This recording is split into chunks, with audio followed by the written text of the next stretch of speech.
Pour ne rien manquer, abonnez-vous maintenant. Eh bien, la pauvre Agatha Christie, je ne sais pas si elle se retourne dans sa tombe, mais ça devrait être déjà une sacrée marmelade, parce que vous savez ce qui se passe en ce moment ? Même en France, les versions françaises des livres d'Agatha Christie, l'immortelle Agatha Christie, vont être révisées pour supprimer les termes offensants ou racistes. Et voilà. Et c'est-à-dire que la France s'aligne sur les autres maisons d'édition internationales, d'après les éditions du Masque, voilà, notamment. Et alors, il y a, au cours de l'hiver, un comité de lecture britannique avait réécrit certains passages d'Hercule Poirot et de Miss Marple. Évidemment, les personnages légendaires, qui ne connaît pas l'inconnu de l'Express, etc., etc. Eh bien, incroyable, Entre 1900 et 1976... il y a eu, comme vous le savez, elle a été prolifique, elle était extraordinairement prolifique, Agatha Christie.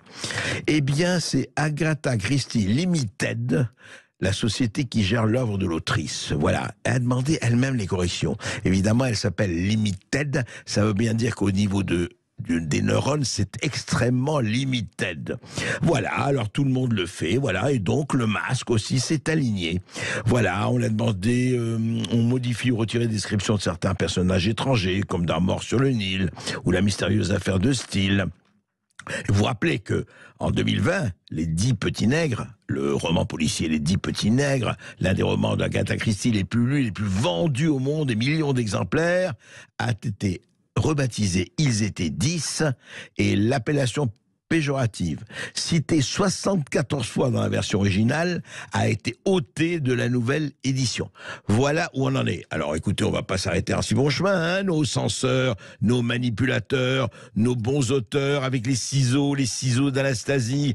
Pourquoi pas Voltaire, Shakespeare, Flaubert, Balzac, il y a tous des passages quand même qui va gêner telle ou telle communauté, qui va gêner telle ou telle personne, effectivement même des individus. Alors allons-y, coupons. Mais vous savez qu'il y a une manière beaucoup plus directive, beaucoup plus rapide, vraiment, et radicale de régler la question. Lobotomisons. Pratiquons la lobotomisation généralisée, comme ça les auteurs, les lecteurs, les citoyens n'auront plus envie ni de lire, ni de penser, et ça va être merveilleux, non ? Qu'est-ce que vous en pensez, vous, auditeurs résistants de Sud Radio ? Je crois pas que ce soit véritablement votre truc, non ?